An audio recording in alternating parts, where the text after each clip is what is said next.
Hello, আসসালামু আলাইকুম। কি অবস্থা সবার? আশা করি সবাই অনেক ভালো আছো। সো মেশিন লার্নিং কোহোর্ট 3 তে সবাইকে স্বাগতম। যারা জয়েন করেছো তারা অনেক সময় কোয়েশ্চেন করে থাকো যে আমাদের রিসার্চ পেপারটা পাবলিশ হতে কত টাইম লাগবে, পাইথন শিখতে কত টাইম লাগবে, আমাদের রোড ম্যাপটা কি। সো এই ধরনের এফএকিউ এবং রোড ম্যাপ নিয়ে এই ভিডিওটি করা। সো সবার ফার্স্টেই আমরা দেরি না করে মেশিন লার্নিং যে রোড ম্যাপ এটা চলে যাচ্ছি। সবার ফার্স্টে আমরা যেটা করব সেটা হচ্ছে যে পাইথনের যে বেসিক এটা দিয়ে আমরা শুরু করব। তারপর আমরা পাইথনের যে মডিউলগুলো নামপাই, পান্ডাস, তারপর হচ্ছে ম্যাটপ্লটলিব, এই মডিউলগুলো দিয়ে নর্মালি মেশিন লার্নিং যে মডেল এগুলো বিল্ড করা হয় এই মডেলগুলো শিখব। তারপর সেটা হচ্ছে যে স্ট্যাটিস্টিক্স এবং প্রবাবিলিটি, এটার কিছু কনসেপ্ট লাগে আমাদের মেশিন লার্নিংয়ের জন্য। তোমরা অনেকেই জানো যে মেশিন লার্নিং মানে হচ্ছে পরিসংখ্যান। সো এখানে আমরা খুব ডিটেলসে যাব না, আলটিমেটলি আমাদের যে জিনিসগুলো না হইলেই না ওইগুলো শেখার ট্রাই করব। তারপর হচ্ছে machine learning algorithm. Machine learning অ্যালগোরিদমের মধ্যে সুপারভাইজড, আনসুপারভাইজড, এটা কি, কীভাবে ইমপ্লিমেন্ট করতে হয়, আমাদের মডেলে কীভাবে ইউজ করতে হয়, সব কিছু সম্বন্ধে একদম ইন ডিটেলসে জানার ট্রাই করব। তারপর যেটা আমরা কি করব, এখানে ইউনিক ফিচার হচ্ছে আমরা সবাই মিলে প্রজেক্ট বিল্ড করব কয়েকটা, এবং প্রজেক্টগুলো খুবই ফাংশনাল থাকবে, এমন না যে খুব নর্মাল গেমিং প্রজেক্ট এই টাইপ না। এমন প্রজেক্ট বিল্ড করব যেগুলো আমরা ক্যাগেল থেকে ডেটা নিয়ে বা অন্য কোনো পাবলিকলি অ্যাভেলেবল ডেটা সেট নিয়ে একটা মডেল কীভাবে বানাতে হয় এই মডেলটা বানানো আমরা শিখবো। সো এই প্রজেক্টটা আমাদের সবার ক্যারিয়ার গ্রোথের জন্য অনেক ইম্পর্টেন্ট হবে। তারপরে আমরা চলে যাব ডিপ লার্নিং। এখানে ডিপ লার্নিং আমরা পাইটর্চ বা টেনসরফ্লো দুইটা দিয়ে আমরা ট্রাই করব, দুই প্যাকেজ দিয়ে। এবং এই ডিপ লার্নিংয়ে যখন আমরা চলে যাব তখন থেকে কিন্তু আমরা আমাদের যে রিসার্চের জার্নি এটা কিন্তু আমাদের শুরু হয়ে যাবে। অর্থাৎ কেউ হয়তো বা এনএলপি নিয়ে কাজ করবে, কেউ বায়োইনফরমেটিক্স নিয়ে, কেউ অটোমেশন নিয়ে, অথবা কেউ ইলেকট্রিক্যাল সাইডের কোনো একটা কনসেপ্ট বা কোনো একটা টপিক নিয়ে। তো তখন আমরা কিন্তু গ্রুপ করে করে আমাদের যে রিসার্চের যে এরিয়া ওইটা ওয়াইজ আমরা কাজ শুরু করব। তারপর আমরা যে রিসার্চ টপিকটা সিলেক্ট করছি এই টপিকটার নোভেলটি নিয়ে কাজ করব। নোভেলটি বলতে ওই টপিকটাতে কি ইউনিকনেস আছে।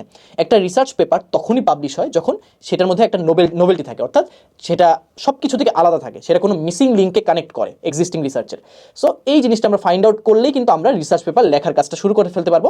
তখনই আমাদের এন্ড প্রোডাক্ট যেটা আমাদের একটা রিসার্চ পেপার বের হয়ে আসবে। এবং রিসার্চ পেপার পাবলিশ করার সময় যে কনফারেন্স কস্ট বা হচ্ছে প্রেজেন্টেশন কস্ট বা জিপিইউ সাপোর্ট সব কিছু নিয়ে তোমাদের টেনশন করার কোনো দরকার নেই। এই জিনিসটা আমি পার্সোনালি প্রোভাইড করব।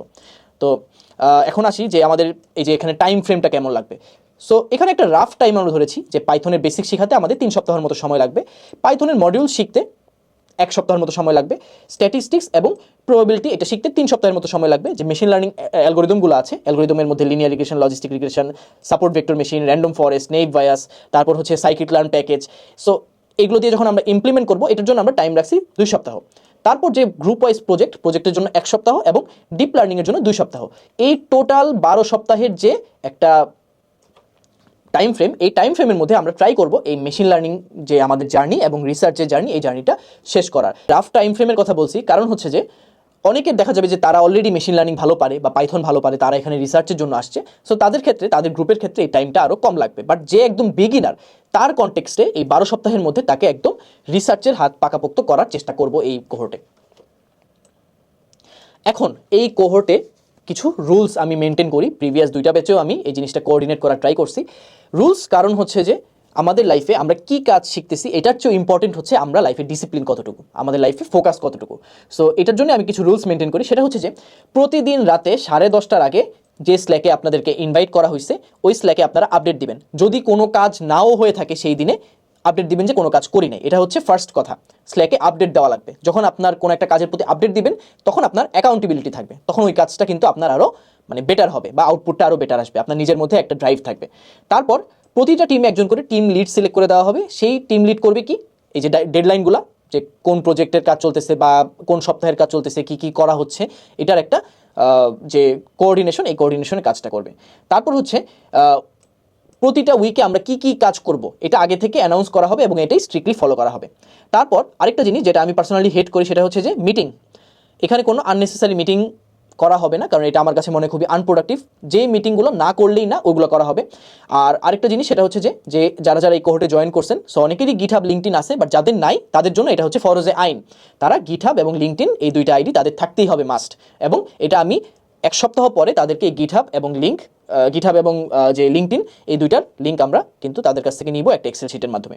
আর লাস্টলি কি কি রিসোর্সেস দেওয়া হবে, প্রথমত এখানে অনলাইন যে রিসোর্সেস এগুলো প্রোভাইড করা হবে, অর্থাৎ কিছু আর্টিকেল বা ব্লগ এগুলো প্রোভাইড করা হবে। তারপর রেকর্ডেড ভিডিও, যেটা অর্থাৎ আমি কিছু ভিডিও রেকর্ড করে দিব, এই ভিডিওগুলো টপিক নিশ অনুযায়ী এইগুলো প্রোভাইড করা হবে।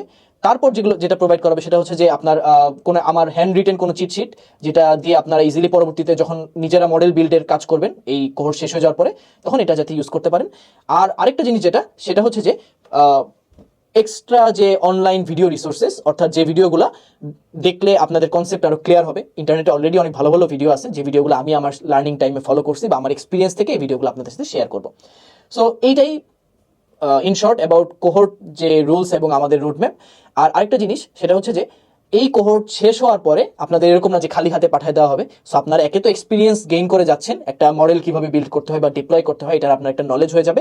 দ্বিতীয়ত এই কোহর্টটা শেষ করার পরে আমাদের যে প্ল্যাটফর্ম, এই প্ল্যাটফর্ম থেকে আপনাদেরকে কিন্তু একটা সার্টিফিকেট দেওয়া হবে। সো এই সার্টিফিকেটটা আপনাদেরকে বুস্ট দিবে অন্য পরবর্তীতে আপনারা যখন কোনো একটা জব পোর্টালে বা কোনো একটা যখন এজ এ রিসার্চার পজিশনে অ্যাপ্লাই করবেন বা মেশিন লার্নিং ইঞ্জিনিয়ার হিসেবে অ্যাপ্লাই করবেন, তখন এই সার্টিফিকেটটা আপনাদেরকে বুস্ট দিবে। সো এই ভিডিওটা আজকে এই পর্যন্তই। সো আপকামিং যে কাজগুলো আশা করি আমরা সবাই কোঅর্ডিনেট করে খুব ভালো মতো এই কাজগুলো করতে পারবো এবং এই কোহর্টটা একটা সাকসেসফুল কোহর্ট হবে।